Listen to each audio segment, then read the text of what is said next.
to the DolphinsTalk.com podcast, the most listened to daily Miami Dolphins podcast on the internet.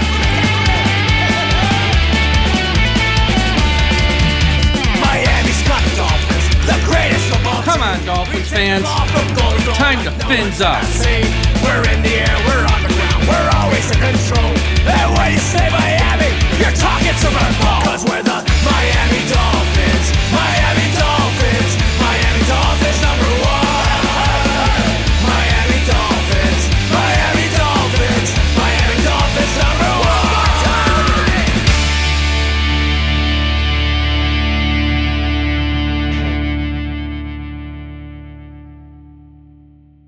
Hello, Miami Dolphins fans. How are you today? And thank you for listening to the DolphinsTalk.com podcast on this Monday night, May 19th. I'm your host, Michael Leva, flying solo today. There's a few things I want to talk about in the world of the Miami Dolphins. So we're going to have some fun here talking about a couple topics about this upcoming season. Look, it's May, so it's a lot of speculation and sort of big picture thinking here with some of these shows. And I got a couple topics I want to talk about today. But before we get to any of that, first off, a shout out to the sponsor of today's show, Caneswear. Everyone go to the website, caneswear.com, for the very best and most affordable Miami Dolphins apparel on the internet. If you need a Miami Dolphins hoodie, hat, t-shirt, jersey, polo, pullover, you name it, they got it with the Miami Dolphins logo. The website's caneswear.com. They're also located at 2655 South University Drive in Davie, Florida. If you're in the area, stop by, pop in, tell them Mike from DolphinsTalk.com sent you. They also have stuff for the Florida Panthers, the Miami Heat, the Miami Marlins, of course, the Miami Hurricanes, and some of the other college teams in the state of Florida. Caneswear.com, though. If you're looking for Miami Dolphins apparel, Caneswear.com has it all. Go to Caneswear.com. Also, if you're watching this right now on YouTube, take a second, smash the like button. Just do it right now. Get it out of the way. Top of the show. Don't have to worry about it. If you're watching on YouTube, smash that like button. Also, Dolphins Talk Extra, patreon.com/Dolphins Talk. Josh, Aaron, and myself have a happy hour show this Friday. What's a happy hour show? If you're wondering, it's a show where you, the listeners, if you're a Dolphins Talk Extra subscriber, can come on the podcast with us. You'll be right up here on the screen talking with Josh, Aaron, and myself. We talk about all things Miami Dolphins or some things not Miami Dolphins. It's a happy hour show, but you have to be a Dolphins Talk Extra member. If it's only $3 a month, go to patreon.com/Dolphins Talk. Patreon.com/Dolphins Talk. You'll get access to a private message board.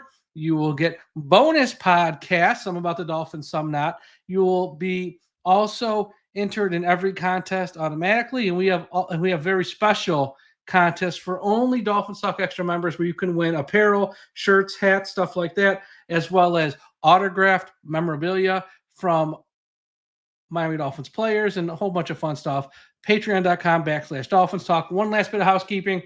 Tom and myself, in the next week or two, we will announce what game we are going to be flying down for this upcoming season. We have a couple games we're looking at, but when we make that announcement, if you are in the area or if you ever wanted to meet us, we can set up like a meet and greet type deal where you can come have a drink with us, meet with us, talk to us, and we'll let you know what game we're going to be flying down for. So if you're interested in something like that, keep listening to the DolphinsTalk.com podcast network, as we'll have that announcement here in the next week or so. All right. First, some news. There was a little bit of news today. Liam Cohn, the new head coach of the Jacksonville Jaguars, said that he's working on a joint practice with the Miami Dolphins.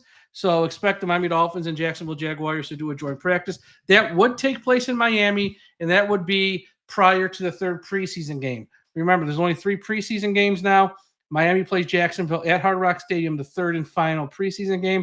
So it sounds like Jacksonville and Miami will do a joint practice or two in the lead up to that game. They usually have if the game's on a Friday, which most of them are, they'll do a joint practice on like Tuesday, Wednesday, then they have an off day Thursday, play the game on Friday. If the game's on Saturday, they'll do Wednesday, Thursday, take off Friday, have the game on Saturday. So there's that. Now, usually in recent years, most teams, including the Dolphins, have done two joint practices. So if they do another, it'd probably be week 2 with the Lions, because week one's a little too early. Teams are still getting acclimated to camp and stuff. Week two in Detroit, would not be shocked to see that happen. It's not official yet. That's just, following the breadcrumbs, as they say. So, but the one with Jacksonville has pretty much been confirmed by Jacksonville's new head coach.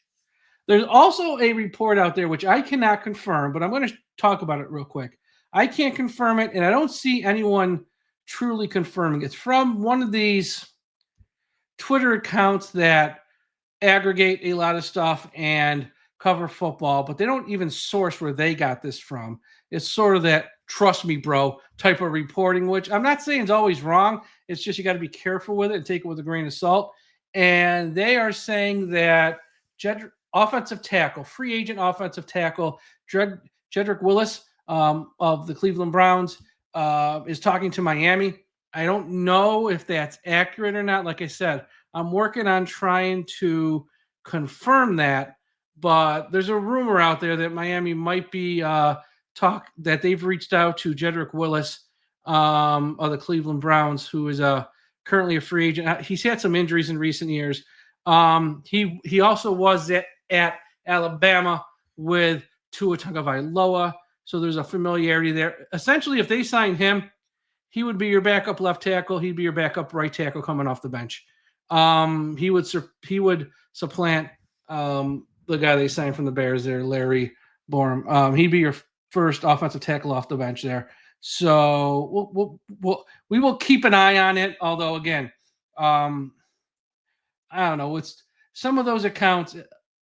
I don't mind them because they are like a one-stop shop for all your NFL news. I know the real reporters hate them, and I know some fans even don't like them, which is always a little weird to me. It's like, look, I don't have to search 10,000 Twitter accounts to get my news. I can just go to one, and they sort of have it in source. But this one's not sourced, which makes me nervous that who knows if it's true. But again, if I'm the Dolphins and you can add a guy who has experience playing offensive tackle, even if he's not what he once was the past 2, 3, 4 years, bring him in because I have no faith in anything that's behind Patrick Paul. And we know Austin Jackson always gets hurt. Okay, topic number 1. And I wrote an article on this, but I want to sort of talk about it as well a little bit here because I think with the schedule coming out, I see a lot of fans of the Dolphins, and myself included. It's natural to do it. Again, sports is fun. Don't feel bad for being this guy. Sport, you look at the schedule, oh, that should be a win. That's probably a loss. Oh, that can be a win. And you go through the whole schedule, and you sort of get like a ballpark idea in your mind of how many games you think they could win, what's like the fewest possible wins, what's the most possible wins. It's what everyone does. It's what everyone does. But when you take a step back and look at this whole Miami Dolphins team, now that we are into pretty much late May, it's going to be May 20th by the time most of you are listening to this on Tuesday. We got Memorial Day. That's going to be here right before we know it. Then we're into June, and once we're into June, that's going to fly by. Then you're going to be into the 4th of July. And next thing you know, it's the start of training camp. So like the team is what the team is at this point. They've had all of March and they sign who they're going to sign there. Then they have the draft. There's still guys out there to be signed. But again, it's like the Jedrick Willis type guys who are, injury prone, a little bit older, best days are behind them, not coming in here to start by any means. Like you can get those type of guys to be a second, third string guy, but not guys who are going to move the needle up. Now we're going to went from like a 6-win team to an 8-win team. Those guys aren't out there. So we kind of know who the Dolphins are. And out comes the schedule last week. Everyone's excited. Now we know what games I'm going to travel to. Now we know what games I'm going to go see. And I know they got this many games on at night, this many games on a short week. Everyone gets excited. Let's take a step back. You can look at the schedule and do the win. That's a win. That's a loss. That's a win. All you want. But this season for the Miami Dolphins comes down to literally 3 things. And only 3 things. And I don't care what the schedule is. I don't care if you look at a game and go, there's no way we're going to lose to the Saints at home, that's a win. Or no way we're going to lose at home to the Patriots, that's a win. Throw it out the window. Because if these 3 things don't happen, this team is going to be in for like a 4 or 5 win season. Number 1, This is the most important. Tua Tagovailoa has to stay healthy. I'm not saying he's got to play all 17 games, but he's got to play damn sure close to 17 games. Do I think Zach Wilson and Quinn Ewers are an upgrade at the number 2 quarterback? Not really, but I'm happy we're trying something new. I think at worst, it's probably status quo. At best, it's an upgrade. I don't think it's worse. But if Zach Wilson has to play a month, we're probably screwed. I mean, let's just call it what it is. The last time we saw Zach Wilson on a football field, he was a really bad quarterback. Now, hopefully in a year where he's going to sit and watch with the Broncos, he learned, he can improve, and maybe Mike McDaniel can sort of simplify an offense for him, and he has guys like Hill and Waddle throw to, which is going to help him. But do I trust Zach Wilson if he has to play 4 or 5 games to have Miami be 3-2 or 4-1? No, I don't trust him for that. So, and again, it's a 17-game schedule. People get hurt. I need Tua to play at least 15 games, minimum. 15 regular season games, I need him to start. 17 be great. Trust me, it'd be great, but no less than 15 games. He cannot be missing months at a time. Because if he is, the season's over, folks. The AFC's too competitive. This Miami Dolphins team is going to struggle to win games with Tua. They're going to struggle to win games with Tua. And if Tua's not out there, we are one of the 5 worst teams in the league. And again, that's not me being negative, not hating, stating. It's just, if he's not under center, this team doesn't have the support system around him to win without him. And it's probably not going to be, Zach Wilson saying, guys, don't worry, I got this, and putting the team on his back for a month. It's just, that's not realistic. So number one, this season comes down to Tua staying healthy. Not much of a surprise there. Number 2, the secondary has to be at least average. I have no shot of the secondary being good, and if you do, God bless you. Pass the peace pipe. But they got to be average, they can't be one of the 5 or 10 worst secondaries in the league. Now, right now on paper, they probably are. On May 20th, right now on paper, they probably are, but they can't be that for this team to be good, or for this team to be at or above 500, or for this team to even be in play for a wildcard spot. They need an average secondary. And I know a lot of Dolphins fans, and God loves some of you, really, God love you. You've convinced yourself that the pass rush is going to be so good that a lackluster secondary doesn't matter. To which my response to that is, you think the pass rush is going to win every snap in every game and shut down an opponent's passing game? Are you high? The pass rush could be good. They're still going to lose snaps. They're still going to get blocked. It's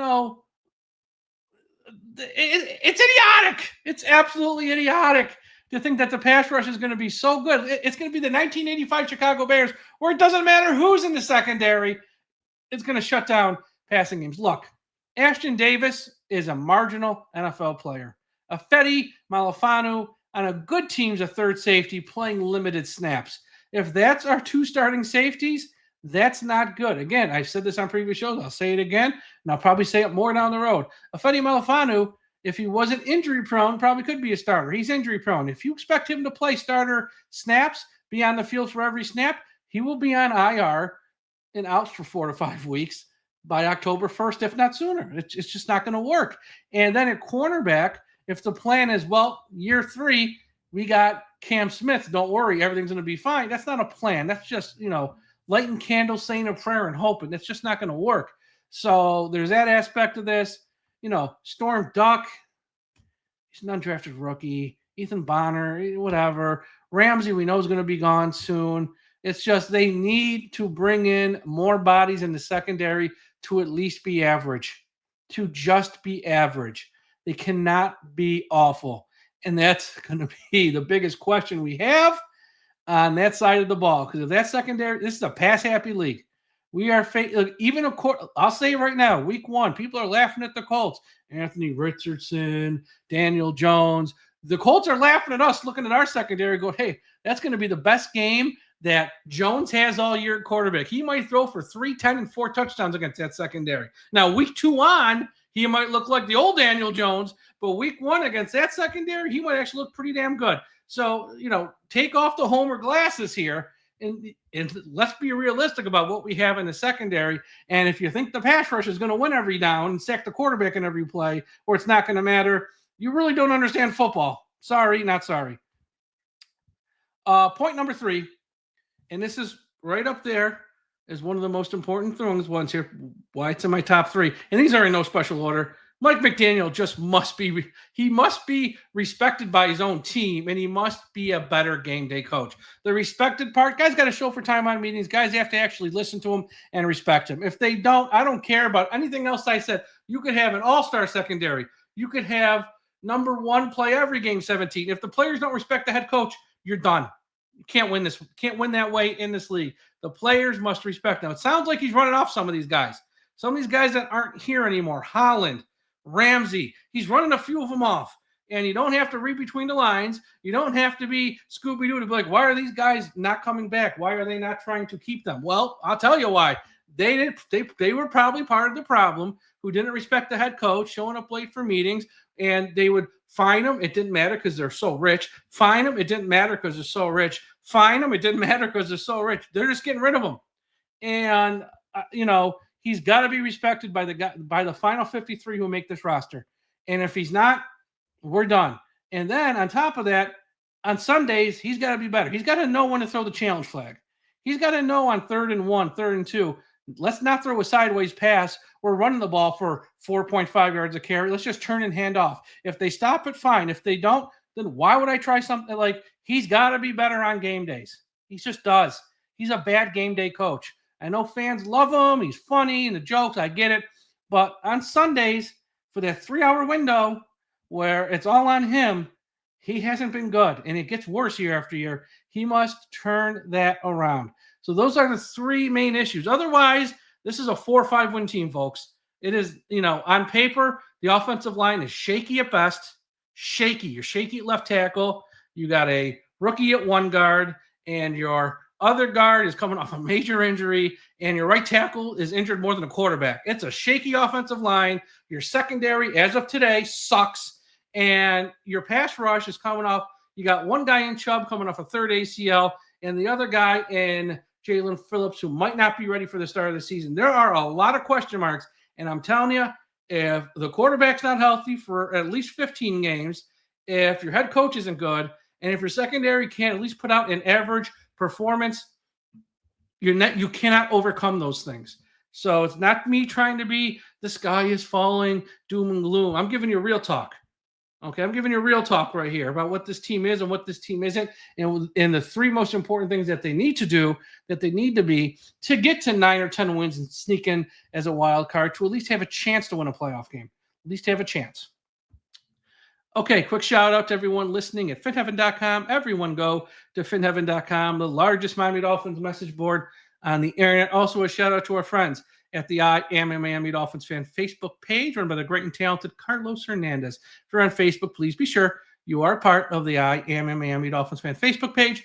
And wherever you're listening to this podcast, whether it's Spotify, Apple Podcast, iHeartRadio, Audible, Podbean, Podchaser, hit that subscribe button. We're going to have shows pretty much every day of the week here. I got a lot of topics. I'm working on some other guests as well to hold us over through the slow part of the off season. So please be sure you're subscribed so when a new show drops, you are notified. And who knows, maybe you weren't subscribed to the channel. Then I do a Zach Thomas interview out of the blue, catch everyone by surprise. You probably wish you were notified so you could, oh my God, Zach Thomas is on the DolphinsTalk.com podcast. Let me listen because it was 45 minutes of gold. So please be sure you are subscribed. All right. Last topic. And this one, again, folks, this is hating, not stating. Follow me on this. Embrace this. It's not negative, although I know some fans will view it that way. There's been a lot of questions. Why do the Miami Dolphins get 5 primetime games? They shouldn't be a team that gets 5 primetime games. They're not that good. They're okay. But 5 primetime games, it's really 6 because that game in Spain is a standalone game at 9:30 in the morning. Well, it's not prime time. It's a standalone game with no competition. That's really 6 standalone games, call them primetime games, whatever you want to say. Why did the Miami Dolphins, let me do, what's that guy for ESPN there on the NBA, that Brian Windhorst. Why do the Miami Dolphins get 5 primetime games, 6 standalone games? Why? I got the answer for you. And again, don't read this as negative, embrace it. The NFL is not in the football business. The NFL is in the storytelling business. Remember, folks, the E in ESPN stands for entertainment. The NFL wants interesting characters who can tell interesting stories, who they can tell interesting stories about during its primetime games, its standalone games. And they don't care about the team being good or bad. They care about a couple things: market size and interesting characters. And the Miami Dolphins are filled with interesting characters.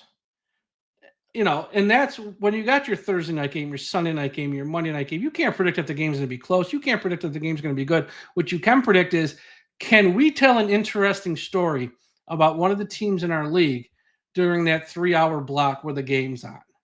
And think of it this way. When you're watching a TV show, whether it's a drama, whether it's reality TV, what makes a good show? What makes it interesting? Is it let's just go with reality TV. It's for Aaron the Brain. Is it a quiet, normal speaking person trying to be rational, trying to be level headed? No, boring. Put me to sleep. What's good TV? It's the Hot Mess Express. The person who's always drunk, the person who's always in a fight with their significant other and friends, the person who doesn't have their life in order when they're in their 30s or 40s and they're still like a total mess. That's the compelling character of any show. What made the show Jersey Shore be a hit when it came on the air was Snooki. Snooki was the first, I would say. Look, they all became stars, but Snooki was the first breakout star. Drunk at a bar, getting punched out. And she was a mess, sloppy, drunk, getting arrested on the beach. Where's the beach? That whole thing. It was and that's your Miami Dolphins. They're the Hot Mess Express. Of course, you want to put them on in prime time. You have so much to talk about with the Miami Dolphins. They're not, you look at some teams in this league, they're kind of boring. They're kind of boring. Even if they're good teams, they're kind of boring. So it's like, you got the Miami Dolphins, though. They're Snooki. The Miami Dolphins are Snooki in 2025. The young Snooki, not the Snooki of today. The Snooki of, inner 20s type of deal. That's the Miami Dolphins. So if you are putting them on in prime time, Tua Tagovailoa, he's a polarizing guy. Some fans think, he's not that good. Some fans love him. He has a following about him. It's an interesting character. Now, look, there's always a risk putting him on in prime time because he might be hurt and not playing. But even if he's not playing, you have a story to tell over 3 hours of, he has another injury. What's his future? Is he going to be forced to retire? Here's the Miami Dolphins with the number 2 quarterback again. That's a story. That's a story. Then you have another story in Mike McDaniel. The guy's quirky. He's a bit of an oddball. He's eccentric, to say the least. You can mic him up. Who knows what the hell he's going to say in the middle of a game. He meets with a sideline reporter. He's running to her. He's running off the field. He's saying weird things to a sideline reporter. That's another story that you can tell when you put the Miami Dolphins on in prime time. And then you have another story in Tyreek Hill. The man's bleeping crazy. He's the car accident that you can't look away from on the side of the road. Yeah, he's a great player, and he might do something totally fantastic, have that fantastic play, but he's also a guy, who the hell knows what you're going to get with this guy? He's on the Antonio Brown career path. He might just rip off his uniform run day, run right through the end zone, waving to the crowd. That's literally where Tyreek Hill is going as a person and as a player. So if you work for ESPN, who has Monday Night Football, you work for Amazon with Thursday Night Football, you could put on 2 good teams. Like, here's an example. Minnesota and Houston, 2 teams that won, 10, 11, 12, 13 games. I think Minnesota won 14-3 or something like that. And Houston won 10 or 11. Yeah, great. That'd probably be a great game. Probably a great game with 2 teams. J.J. McCarthy is about as interesting as dry white toast. And you got the Houston Texans. C.J. Stroud's a great player. Kind of boring. I mean, which is fine. If you're a fan of the Houston Texans, you'll take boring. But for America, who wants to watch a game, C.J. Stroud, it's kind of boring at the end of the day. There's not, kind of a milquetoast type game. You got 2 head coaches that are kind of dry. It's like, there's no sizzle. There's no sizzle. But you put on the Miami Dolphins, you got juicy storylines, baby. Monday Night Football, let me tune in. What's going to happen? What is Mike McDaniel going to say or do? What's going on with Hill? Is he going to quit in the middle of the game again? You got the quarterback there. He's always either he's hot and he looks great or he looks horrible to there's so much to talk about with the Dolphins. Juicy storylines. You got drama. People, the NFL wants to tell interesting stories. They want storylines. Why do you think they have schedule release shows? To build up the drama. Let's leak out a game here, leak out a game there, build up the drama. At 8 p.m., you get the whole schedule. Why do you think the NFL draft went to 3 days? It's just reading names off an index card. They could do the whole thing in 5 hours if they wanted to, rounds 1 through 7. No, spread it out over 3 days. We're going to take the show on the road. We're going to have fans read off some of the names. People overseas read off some of the names. We're going to build up the drama. What do you think they do with the games? They want drama. They don't want the best games.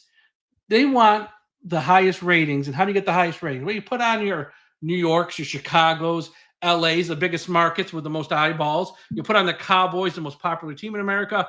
And you put on teams with interesting characters. And the Miami Dolphins have a few interesting characters. If you think that they put the Miami Dolphins on 5 times in prime time, 6 times standalone, because they think the Dolphins are going to be good and we're going to be good because the NFL thinks we're good. No, you're looking at this through the wrong lens. Again, the E in ESPN stands for entertainment.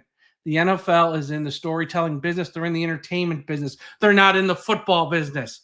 Football is it's there, but they want to make money by telling interesting stories and giving their TV partners the best chance to get the highest ratings to make the most money for them and for themselves. So yes, Miami Dolphins are great for TV because they're interesting. It doesn't mean they're going to be good. Okay, that doesn't mean they're going to be good. They're interesting, and that's why they got these primetime games. So look at this through the right lens. And don't take that as a negative either. I'd rather be interesting than be boring and irrelevant. Because newsflash, it wasn't that long ago we were boring and irrelevant. Right now we're an interesting team that might not win this year, but we're interesting to say the least. And that does matter on some level. And I'd rather be that than just be stuck in the middle, going nowhere, boring, forgettable, looked over, looked past. Right now, the Dolphins are like, no, you know what? I don't know what we're going to get from week to week with them, but let's put them on because this is going to be something to follow. It's never boring being a fan of the Dolphins, and that's what the NFL sees. And that's why they got these primetime games. And it is what it is. But, so I want to talk about that because he's a lot of fans saying, well, the NFL must think we're going to be good. No, it's not about good or bad. Life doesn't work that way. Good, bad, positive, negative. That's, social media, internet stuff, fans, simplicity. They see things in that lens. The NFL is a business. They're seeing this through a storytelling drama. This is compelling lens. And I want the compelling characters on in prime time. I want the compelling teams on in prime time that we can tell stories about. Now, Minnesota versus Houston. Yeah, I'm sure it'd be a great game. America will go to bed at halftime. Boring. All right, that's all for today's show. Again, happy hour, Friday, Dolphins Talk Extra, patreon.com/DolphinsTalk. Check it out. Also, go to the website, DolphinsTalk.com. We have a great staff of writers putting out a ton of good content, even in May. And it's tough to write about stuff in May, but they are doing a fantastic job. We got multiple new articles up. We'll have multiple new articles up tomorrow. Check it out, DolphinsTalk.com. Shout out to all of our writers who are doing fantastic.